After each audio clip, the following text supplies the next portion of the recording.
Boa noite. Boa noite, pessoal. Tudo bem? Tudo bem. Então, estamos aqui mais uma vez hoje para falar de cirurgia mamária, mas especificamente para falar da cirurgia de mamoplastia com prótese. Por que a gente escolheu esse tema hoje para falar de mamoplastia com o uso do implante de silicone? Esse é o nome correto, né? Implante de silicone, não prótese mamária. Porque grande parte das mulheres, elas procuram o cirurgião e elas falam: eu quero fazer a minha masto com prótese. Eu quero aquele peito mais redondinho, mais firme. Eu quero poder olhar e sentir ele mais duro, mais firme. Então hoje o Adel vai falar um pouquinho. Eu recebi algumas perguntas. Se tiverem mais perguntas, podem mandar aí. Se não conseguirmos responder hoje, o Adel vai responder durante a live. Depois, mais tarde, ele vai lá e responde cada uma das perguntas, tá bom? Então, Adel, explica um pouquinho sobre esse desejo que todo dia aparece, pelo menos uma paciente no consultório falando que ela quer a mama um pouquinho mais firme. E se é possível de acontecer assim com o uso de uma prótese mamária, do implante de silicone. Boa noite, né? Primeiramente. Quero agradecer a Mariana, que está com a gente fazendo a interpretação de Libras. Agradecer a Mari, que está com a gente aqui. Então, vamos lá. É muito comum, às vezes o paciente chega, ele faz uma avaliação e vem com uma ideia, daí depois ela volta para uma reconsulta. Eu sempre falo aos pacientes para nunca operarem com dúvida. Então, se existem dúvidas, os pacientes têm que voltar quantas vezes for necessário no consultório para a gente poder esclarecer as dúvidas. Ela volta e fala: doutor, sabe, eu conversei com a minha amiga, eu pensei bem e eu quero utilizar uma prótese. Então, na outra live a gente falou de mamoplastia, ficou um tema muito amplo. Então hoje a gente vai tentar falar especificamente da mamoplastia com o uso do implante mamário, tá bom? Vamos lá. Primeiro a gente tem que lembrar que o implante mamário é um corpo estranho. Como todo corpo estranho, ele pode ser rejeitado. Isso ocorre em 0,2 a 0,3% dos casos, é uma porcentagem baixa, mas ocorre. A gente até comenta que a estatística às vezes ela é ingrata, porque para aquela pessoa que ocorreu, é 100 ou no mínimo 50% dos casos. A pessoa tem duas mamas, operou, uma deu uma contratura, uma rejeição da prótese, quer dizer, para essa pessoa a estatística não vira aquele 0,2, 0,3%. Então essa é a primeira coisa que a gente tem que ter em mente. A segunda situação, muitas vezes a paciente que se submete a uma mamoplastia com um implante mamário, ela vai ter que usar o implante se quiser ter o contorno mamário adequado indefinidamente, porque em alguns casos você vai retirar esse implante e fica muito difícil de você conseguir montar uma mama bonita, pelo menos, né? Uma bonita, uma mama com colo cheio, nessa situação. E terceiro, lembrar que os implantes não são definitivos, esquece esse negócio. Os pacientes chegam: doutor, hoje a prótese ela é definitiva. Não é definitiva. O paciente em algum momento da vida eventualmente vai precisar trocar essa prótese. E quarto, falar que efetivamente a cirurgia pode ser realizada, ela tem umas particularidades, tem prós e tem contras, mas que quando indicado, o implante mamário tem resultados muito, muito agradáveis. Perfeito, perfeito. Então a prótese não é vitalícia. Essa história de falar: doutor, paguei mais caro numa prótese uma vez e o médico falou que era vitalícia, não existe.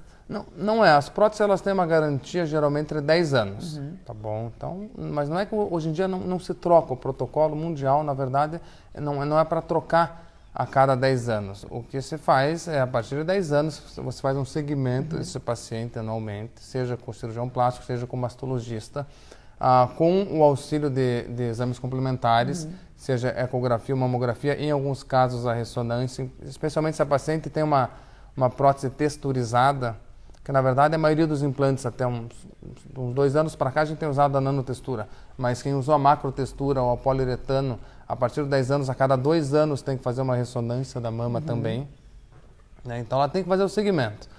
E, obviamente, o exame clínico. A mama está soltinha, você palpa a tua prótese, quer dizer, se você consegue palpar ela, que ela não está amorfa, que provavelmente ela não rompeu. Então você consegue jogar ela para um lado e para o outro.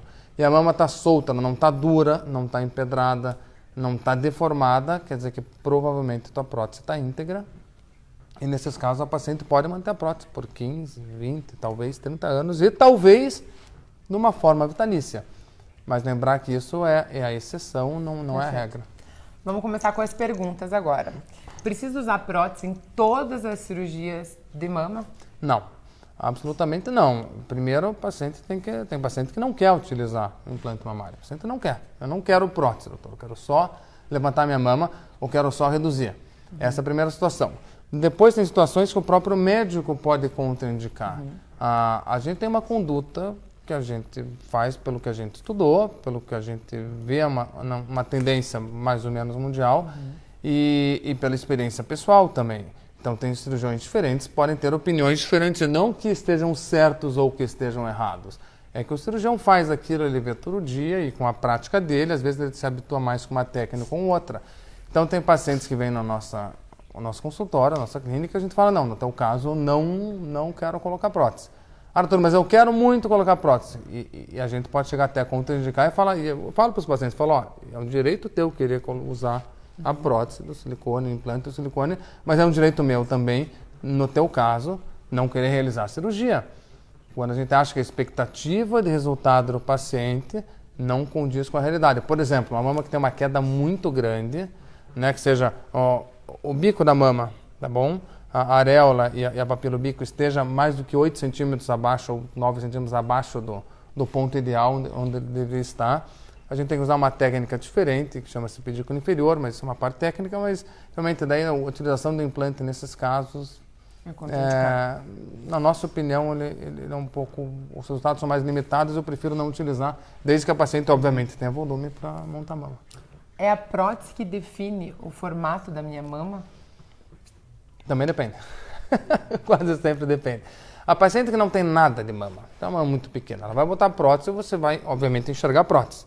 Então a prótese define o formato da mama, seja a prótese anatômica, redonda, perfil alto, perfil super alto, você vai basicamente enxergar a prótese porque tem muito pouca cobertura. Tá bom? A paciente que tem um volume grande de mama e coloca a prótese fica lá embaixo. Então ela dá volume para a mama. Mas tanto a consistência, que é uma coisa importante, que o paciente quer que o meu seio fique duro. Se ela tiver muita mama na frente dessa prótese, ela vai palpar a mama dela. A prótese vai estar lá embaixo, lá no fundo, talvez ela palpe, talvez não. Então, o formato, obviamente a prótese vai influenciar alguma coisa, mas ele é basicamente dado pelo resultado da pixia da mama, né? Do levantamento da mama. É possível aproximar as mamas com o uso da prótese? A prótese ou durante a cirurgia? Durante a cirurgia. Então, a mamoplastia, ela joga a mama para cima e para o meio. Essa é a intenção sempre, sabe? Mas tem pessoas que naturalmente têm um externo mais largo aqui, um espaço entre as duas mamas, até nesse osso aqui do meio. Não, um espaço entre as mamas muito longo. Então não tem como a gente fazer uma transposição da mama para o meio. Quer dizer, a gente vai levantar a mama e vai juntar o máximo possível de acordo com cada paciente. Tem paciente que fica junto, que quase que faz uma assadura ali do atrito das mamas. Tem paciente que tem 4 dedos de distância entre uma mama e outra e que realmente a cirurgia não vai resolver isso. Então isso também é individual e depende de pessoa para pessoa. Indo na prótese, agora na pergunta, comentando sobre se a prótese define o formato da mama. A prótese, então, não define se meu mama vai ficar mais dura, mais firme ou não. Tem a ver com a quantidade de mama que sobra na frente. Tem como tirar toda a mama e colocar uma prótese? 100% da mama só se você fizer uma mastectomia. Aí é uma outra cirurgia, uma mastectomia, uma cirurgia oncológica, na qual se retira a mama e isso deixa cicatrizes, muitas vezes transversas, inestéticas. Então, você vai lá e tirar 100% da mama. Realmente é uma coisa, mas você consegue tirar 80%, alguma coisa assim. Tá, e nesses casos em que se retira 80% da mama para conseguir ter uma consistência melhor, a mama mais lá a prótese mais lá em cima, a mama acompanhando. Se acontecer da prótese ser rejeitada e a paciente não quiser mais fazer uso do implante, como que faz uma nova reconstrução dessa mama? Bem, se você tirou 80% da mama, sobrou muito pouca mama, sobrou 20%. Então a gente tem um volume pequeno e provavelmente um formato inadequado na mama. Se a paciente não deseja utilizar o implante novamente, a única solução que existe é o enxerto de gordura. Mas daí nós temos duas situações. Primeiro, a paciente tem que ter gordura para enxertar, porque o enxerto é da própria pessoa. Segunda situação, esses enxertos são feitos de forma seriada para se obter volume. Você não pode botar 300 ml de uma vez só e achar que o resultado, porque essa gordura vai ficar perdida sozinha e vai acabar necrosando, fazendo cistos. Então você tem que fazer túneis pequenos dessa gordura. Então isso precisa de algumas sessões nesses casos. Então a opção que sobraria seria o enxerto de gordura. Então é importante todas as pacientes saberem, quando elas optam por um uso do implante de silicone, se houver o caso que ainda que seja percentual baixo de ter rejeição, que pode acontecer delas terem que fazer uma reconstrução com pouca mama depois. Exatamente. Então toda cirurgia tem seu sempre tem o prós e tem o contra. Perfeito. A ideia Perfeito. é você... Tá, vamos lá. Alguma das técnicas de mamoplastia prejudica a amamentação? Então, se eu for fazer mastopexia, corre risco, tem 15 anos de idade, fiz uma retirada de tecido mamário, coloquei ou não o uso do implante, eu vou ter dificuldade de amamentar? Tá, duas situações. Primeiro, 15 anos de idade, você só vai operar se houver uma justificativa muito grande, especialmente uma mama muito grande, muito pesada, que esteja trazendo um problema de coluna, por exemplo, entendeu? Porque senão com 15 anos de idade realmente a cirurgia não deve ser realizada, tá bom? Essa é a primeira situação. Sim, perguntei da redução da mama. Sim, amamentação, perdão. Isso. Né? Então, a questão da amamentação é que toda vez que você faz... A gente não está falando só em colocar prótese, a gente está falando na mamoplastia, na mastopexia, você levantar a mama e usar ou não o implante. Toda a técnica de mastopexia, ela pode prejudicar em até 30% a amamentação. Então, se você vai levantar a sua mama, você tem que ter consciência que você pode não conseguir amamentar. E como que você vai saber isso? Quando tiver o bebê. A partir do 3º dia, a pojadura, descida do leite, e você vai ver se vai sair leite, naturalmente escorre o leite pelo seio, e com o bebê, você vai sentir o bebê engolindo, ele dá goles, né? Você escuta o bebê, realmente a mulher que já amamentou sabe que o leite jorra, e ele deve encher de 6 a 8 fraldas por dia. E quer dizer que ele está tendo uma quantidade suficiente também de leite. Então, realmente, toda paciente que fez mamoplastia, até quem não fez, porque 5% das mulheres que nunca mexeram na mama não conseguem amamentar, elas têm que estar atentas para esses detalhes. Não existe uma técnica Existem técnicas que preservam mais parênquima e que você tem uma chance maior de amamentar. Não, assegurar 100% não existe. Ok. O uso da cola na cicatriz. Porque qual que é a cicatriz? Fala um pouco sobre a cicatriz da masto com prótese. A cicatriz é em L, é um T invertido. A grande preocupação, eu vejo que a maior parte das mulheres tem, quando vão falar de masto, especialmente se as mulheres são mais jovens ou ainda não amamentaram, é a cicatriz. Sim. O L, o T. Vou poder usar biquíni sem que essa cicatriz fique aparente? Então, vamos lá. A cicatriz vai variar de acordo com o grau da queda, tá bom? Existe uma cicatriz que pode ser feita só na areola, tá bom? Só em volta da areola, ela fica uma cicatriz redonda. Isso se a queda da mama for muito pequena. Se você usar uma prótese na frente do músculo, que vai encher toda essa pele que está sobrando e que a mama vai ficar em pé. A partir daí você pode fazer em volta da areola e reto para baixo, uma vertical, exclusivamente vertical. A gente faz isso muito pouco. Então, o que a gente mais tem feito hoje em dia é em volta da areola, uma vertical e pro lado, como se fosse um L. Então, em volta da areola para baixo e para o lado. E nos casos onde existe uma queda maior, especialmente uma sobra muito grande nessa parte de dentro, em volta da areola para baixo e uma horizontal, que seria o T de ponta cabeça. Tá. Então, existem várias opções de cicatrizes, isso também tem a preferência de cada cirurgião. E tem, obviamente, que se adaptar a cada caso. A obrigação do cirurgião é saber fazer todas as técnicas e conseguir escolher a melhor técnica para cada paciente. Perfeito. O uso da cola, então, falando de cicatriz, ela vai garantir que a cicatriz fique mais bonita? E as pomadas, elas ajudam? Obviamente, existe hoje uma gama de cremes e pomadas para o tratamento que eles ajudam. Isso não existe nenhuma dúvida. Então, o uso da pomada, conforme orientado pelo cirurgião, no período certo, ele vai ajudar, tá bom? O uso da cola diminui a reação inflamatória, porque mesmo com a cola tem uma camada de ponto interno. Só que você teria mais uma camada superficial de ponto que é substituída pela cola. Então, você tem menos fio, você tem menos reação inflamatória, você acaba tendo teoricamente uma cicatriz de menor qualidade. Existe a técnica do cirurgião. É óbvio, a gente fala que os bordos têm que ser corretamente aproximados. Se o cirurgião deixar a cicatriz torta, ela não vai ficar reta sozinha, ela vai continuar torta. Mas isso, obviamente, está falando num cirurgião plástico, não é uma coisa que a pessoa tem que se preocupar, porque o cirurgião plástico tem um treinamento para isso. Existe o cuidado da paciente, a paciente cuidar no pós-operatório. A gente escuta, eu acho que a semana passada, retrasada, chegou outra paciente e falou, doutor, outra vez eu operei com você, eu acho que com 3, 4 dias eu estava cuidando das crianças, estava andando de moto, eu era muito nova, eu era meio porra louca. E foi falando, eu falei, sério. E por acaso acabou meio que dando certo a cicatriz dela, quer dizer, mas... não é a regra, tem que existir uma prudência nos cuidados pós-operatórios, eles devem ser seguidos. E existe daí a natureza de cada pessoa, de cada paciente. Isso é individual, isso daí não tem como a gente prever. Doutor, eu tive uma cicatriz boa na cesárea, mas a cicatriz da mama é boa? Não sei, talvez, provavelmente. Doutor, eu tive uma cicatriz ruim na cesárea, a cicatriz da mama vai ser boa? Eu também não sei. Não tem como comparar. É diferente da pessoa falar, doutor, eu fiz 7 cirurgias, eu tive 7 queloides. Eu quero operar minha mama, eu vou ter um queloide? Com quase certeza você vai ter um queloide. Daí já existe um histórico, uma tendência pessoal, mas uma cicatriz não é parâmetro de avaliação. E outra, cicatrizes não cirúrgicas. Doutor, eu caí, ralei o braço no chão de bicicleta e minha cicatriz está feia. Bem, você fez uma escoriação, você não fez uma incisão cirúrgica. Então isso não é parâmetro de comparação com uma incisão cirúrgica. Perfeito. Também. Pomada ajuda? Pomada ajuda, a gente comentou. Ajuda é fundamental, é coadjuvante no tratamento. Quanto tempo depois da cirurgia de mamoplastia pode voltar às atividades? Geralmente a gente fala ao paciente com os braços, cotovelos junto ao corpo. Uma semana começa a levantar o braço ainda com o cotovelo junto ao corpo. 15 a 20 dias, abrir os braços, dirigir, trabalhar administrativamente, cozinhar, cuidar da casa. Quem tem bebê pequeno, o bebê pode vir no colo, não estou falando para a pessoa carregar, mas a pessoa já pode ter o cuidado, a segurança de estar com o bebê no colo.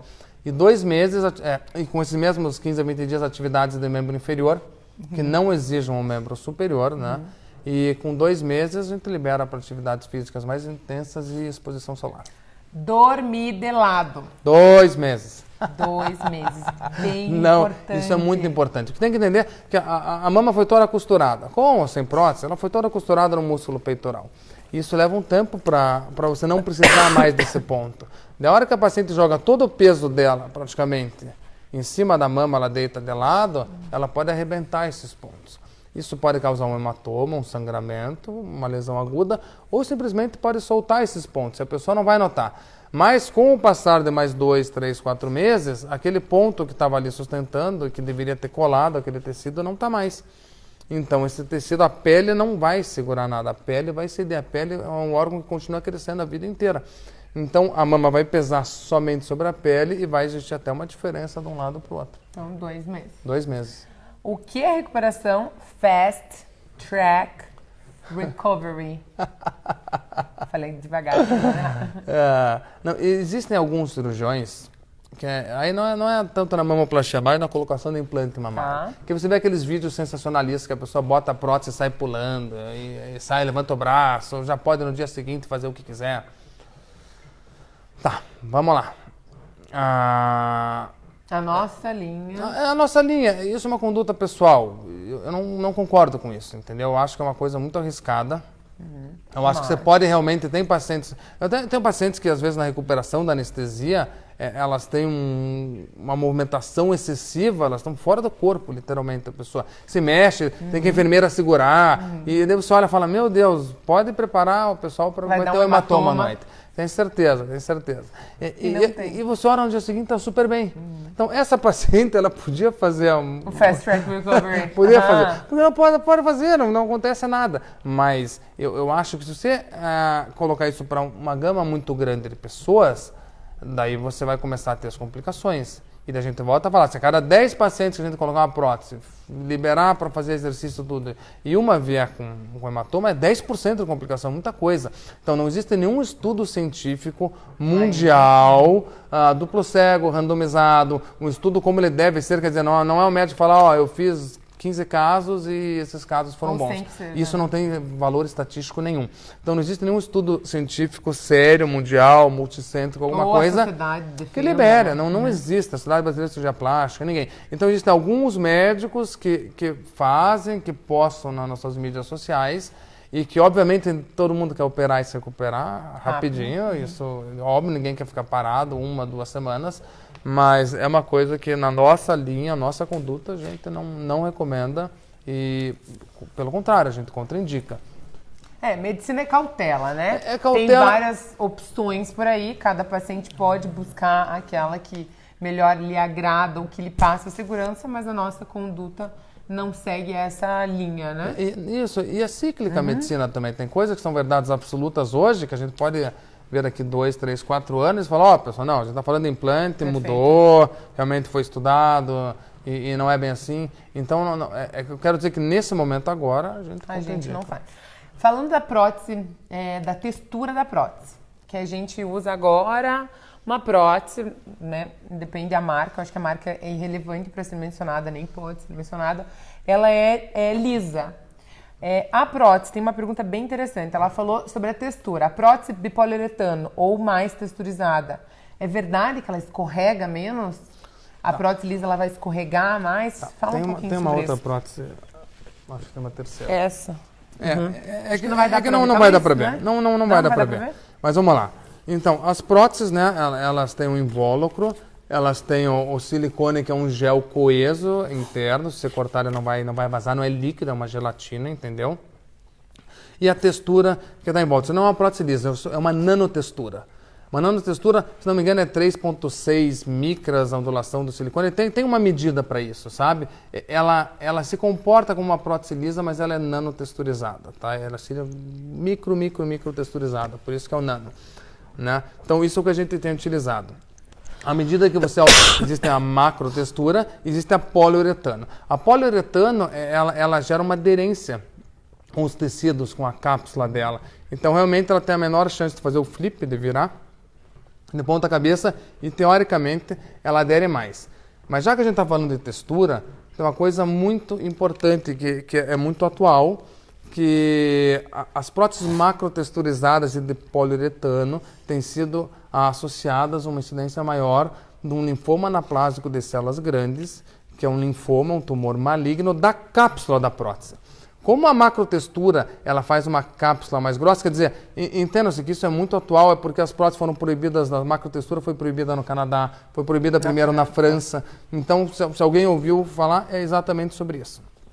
Então, a macrotextura e o poliuretano, elas têm sido associadas numa incidência maior desse carcinoma. Esse é um tumor da cápsula da prótese, que pode acontecer a partir de 5, 6, 10, 15 anos com a prótese, e ele vai se manifestar principalmente por um seroma, um acúmulo de líquido grande na prótese. Ele pode ser confirmado o diagnóstico com a ressonância magnética, o tratamento é a retirada total dessa cápsula e, obviamente, um acompanhamento oncológico daí.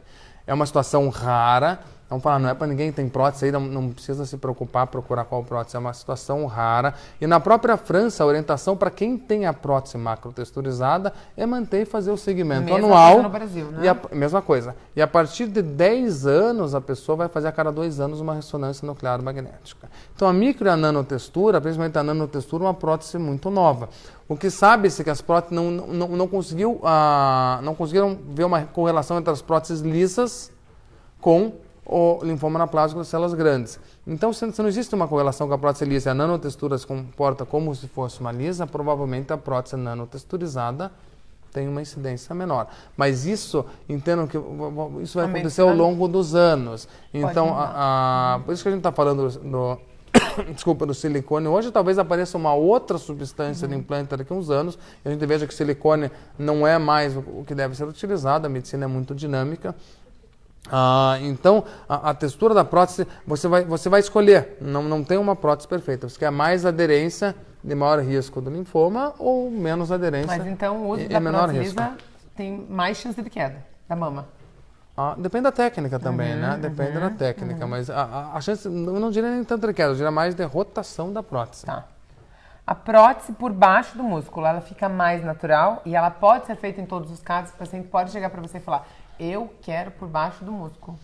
Tá. No caso da mamoplastia, bem, vamos voltar, não tem a técnica ideal. Se tivesse uma ideal, a outra não existir. Embaixo do músculo é melhor, ninguém faz em cima do músculo. É muito simples, entendeu? Se existem as duas opções, existe a subfacial, que é uma solução intermediária. Se existem elas, é porque para cada paciente existe uma indicação ideal. Tem alguns pacientes que a gente dá a opção para o paciente. Fala, não, você pode fazer qualquer uma das duas, porque você é um caso limítrofe, a tua indicação, as duas técnicas vão bem. Mas tem pacientes que falam, não, teu caso tem que obrigatoriamente ser embaixo do músculo, porque, por exemplo, você não tem nenhum tecido, não tem nada de mama. Né? Então, a pessoa não tem nada de mama, você tem que botar um músculo para cobrir, esconder essa prótese e protegê-la. Você não pode botar a prótese praticamente em contato com a pele. Então, você tem que botar embaixo do músculo. Tem pacientes que têm uma mama volumosa já e que vão manter esse parênquima. Daí você coloca embaixo do músculo e a mama que está na frente do músculo cai do mesmo jeito. Faz o que chama-se a mama em cascata ou mama em cachoeira. Então, nesses casos, é melhor colocar na frente do músculo. Dupla bolha também? Exatamente, é a mesma coisa. Nem que caia todo o conjunto junto, entendeu? Perfeito. E existe uma técnica que a gente tem feito já faz 2 anos. Em breve um artigo será publicado. 100 e poucos pacientes, no qual a gente consegue utilizar a prótese embaixo do músculo e a gente conseguiu uma solução, pelo menos nesse período de 2 anos que a gente está avaliando os pacientes para cascata ou para dupla bolha. Então a gente realmente está tentando publicar isso, né? A gente enviou para a revista da Sociedade Brasileira de Cirurgia Plástica, porque a gente quer que o maior número de cirurgiões possíveis tenha acesso a essa técnica e possa beneficiar o maior número de pacientes possíveis, se for a vontade do cirurgião. Né? E lembrando que não existe técnica perfeita, né? Acho que todos os cirurgiões estão sempre inovando e apresentando novas técnicas, e o objetivo sempre é compartilhar conhecimento com todos, né? Os cirurgiões com os cirurgiões, os pacientes conosco, e a gente está no constante aprendizado. O próprio Hélio, da cicatriz em Hélio, tem um cirurgião, o professor Bozola, né, que desenvolveu essa técnica, publicou faz já muitos anos, e nós somos muito beneficiados, porque eu adoro fazer a técnica em Hélio, entendeu? Então, a ideia realmente da Sociedade Brasileira de Cirurgia Plástica é haver uma interação entre os cirurgiões, compartilhar para ter o benefício para os pacientes. Perfeito. Prótese pode romper por uma pressão externa? Pode. E se dormir de bruço, também? Não, dormir também não. As próteses são muito resistentes, né? Ou então, uma mamografia? Não, olha o que eu estou fazendo com a prótese. Ninguém vai fazer isso com a mama, entendeu? Então as próteses são realmente muito resistentes. Mas, por exemplo, um acidente automobilístico. Você pode ter um rompimento, uma explosão da prótese pelo impacto. Mas, se você for pensar por um outro lado, isso quer dizer que vai ter um amortecimento grande para a tua caixa torácica, entende? Então, para romper... Estou protegido. Para romper uma prótese com um trauma, tem que ser um trauma realmente, uma magnitude importante. Ou uma prótese que já estava lá 14 anos, a prótese já estava para romper, que naturalmente romperia. Daí você faz a mamografia na história, mas durante o exame é muito difícil. Tá. É verdade que paciente... Desculpa, mesmo porque durante a mamografia, os técnicos, né, os radiologistas, eles já fazem de uma maneira que você exclui a prótese do mamógrafo, porque se a prótese estiver no meio, você não consegue ver nada. Então, ele precisa realmente fazer a mamografia exclusivamente. Então, não existe pressão. Pode fazer mamografia sem problema. Desculpa. Tudo bem. Pacientes pós-bariátricos têm o uso de uma prótese de silicone especial? Não, a técnica é a mesma, né? A técnica é a mesma. Mamoplastia, indicação, né, por cima, por baixo do músculo, dependendo de cada caso. Uma aqui, ó. Posso trocar o tamanho da prótese em menos de 1 ano? Provavelmente ela quer aumentar. Não sei por que eu acho isso.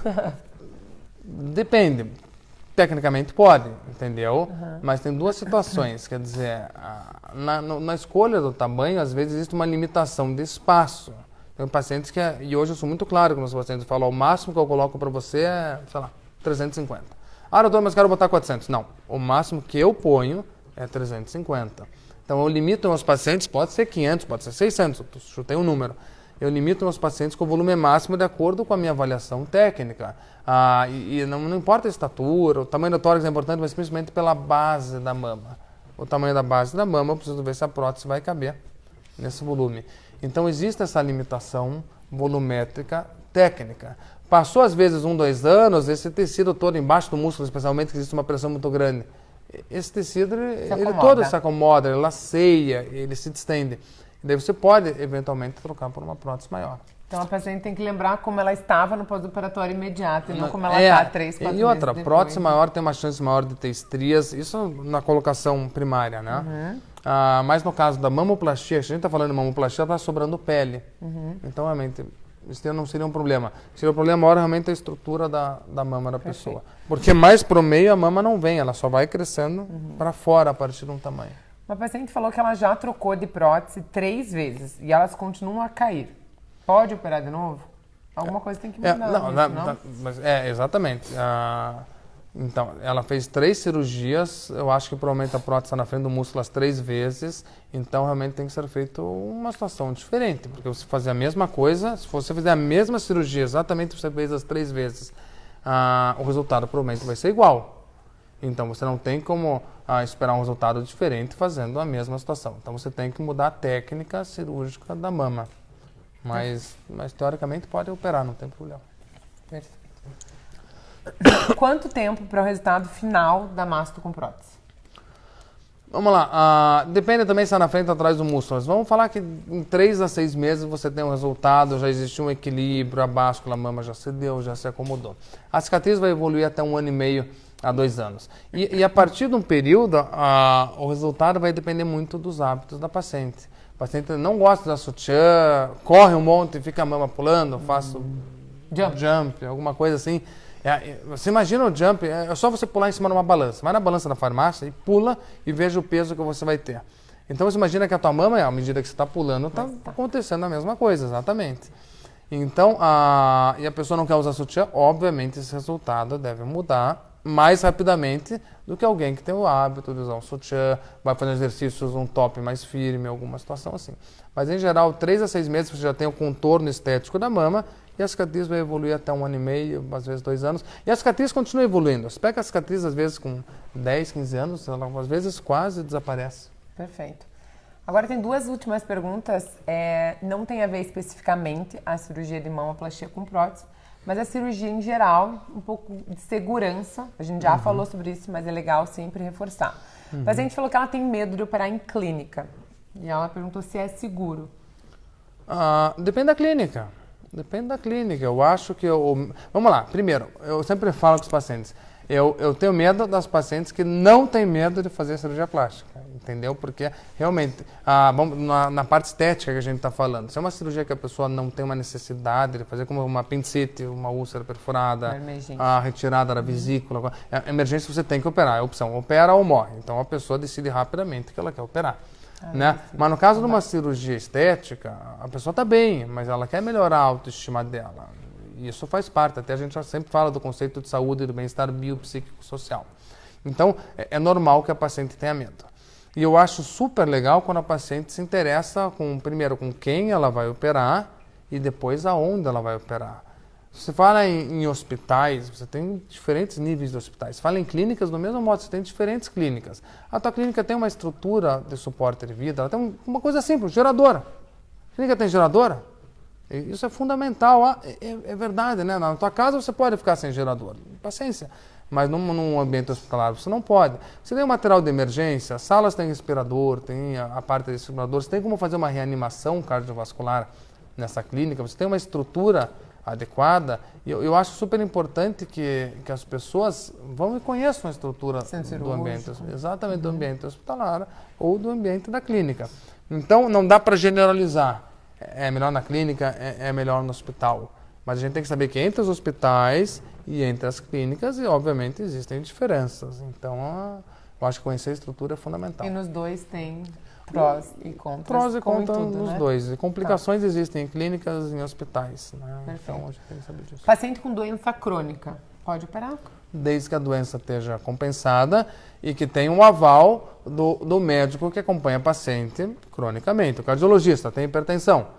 Eu quero uma carta do cardiologista dela dizendo que a hipertensão dela está controlada, está tudo certinho. Porque senão a paciente tem um histórico totalmente descontrolado, ela controla 2 semanas antes de fazer o exame e vem com um resultado que não reflete a realidade do histórico dela. Paciente diabética, eu quero o laudo do endocrinologista. O paciente tem artrite reumatoide, tem lúpus, tudo bem. Desde o reumatologista me deu uma carta liberando e autorizando e dizendo que a paciente está clinicamente estável. Estando clinicamente estável, pode operar. Perfeito. E a última pergunta, a ver também com essa questão de saúde. Uso do anticoncepcional. Preciso parar antes de fazer cirurgia de mama com prótese? Vamos lá. Para quem está fazendo o uso de anticoncepcional, às vezes a interrupção, pouco tempo antes da cirurgia, existem alguns estudos que mostram que pode aumentar o risco de trombose. Com medo da trombose, né? O anticoncepcional é um fator de risco para trombose, mas ele é um fator menor. Existem vários fatores, existe uma escala que chama-se escala de Caprini, uma escala mundial, na qual você dá pontos, é um score. Você dá pontos para os pacientes e você vê, cirurgia prolongada, histórico de trombose na família, tempo de recuperação, especialmente se a paciente vai poder se mexer ou não, a cirurgia pélvica, a cirurgia óssea, Então tem vários, e você vai dando pontos. O anticoncepcional é um desses, cigarro, é um desses pontos. Então, todos esses pontos somados, você vai ver se para uma paciente específica, a paciente vai fazer uma cirurgia de prótese de mama, 45 minutos, 23 anos de idade, uso anticoncepcional, não fuma, não tem problema de saúde, não tem nada. Quer dizer, não tem história. Não tem por que a pessoa interromper o anticoncepcional. Talvez para outra paciente, uma cirurgia mais prolongada, com outras comorbidades, possa ser interessante a suspensão. Então, nada é avaliado isoladamente. Não. Tudo deve ser informado para o cirurgião. As pessoas são individuais, os tratamentos e as condutas são individuais igualmente. Perfeito. Não é a mesma coisa para todo mundo. Perfeito. Gente, então acho que foram essas perguntas para hoje. Agradecemos a participação de todos. Um pouquinho mais sobre mama, um pouquinho mais sobre o uso de implante de silicone. Quem não teve as perguntas respondidas pode mandar depois, a gente está sempre à disposição, né? E aguardamos sugestões para as próximas lives. Ele tá rindo porque eu errei. E nós estamos sempre aqui para compartilhar, levar um pouquinho de alegria, de informação para vocês, que esse é o que faz com que a gente seja cada dia mais feliz, né? Exatamente. Não, eu tô rindo porque ele postou um vídeo que eu errei 18 vezes. Agora eu erro. Não é que eu não fico feliz, eu acho engraçado só, é diferente. Então é isso, pessoal. Muito obrigado. Envie suas dúvidas. A ideia realmente é poder informar um pouco e lembrar que o que a gente informa é com base no que a gente faz, a nossa conduta. Não necessariamente é uma verdade absoluta e que se um outro cirurgião, alguém que esteja assistindo, fala uma coisa diferente, um está certo, o outro está errado. São simplesmente visões diferentes e sempre visando o melhor para o paciente. Perfeito. Tá bom? Então tá. Beijo. Boa noite. Tchau. Tchau, tchau.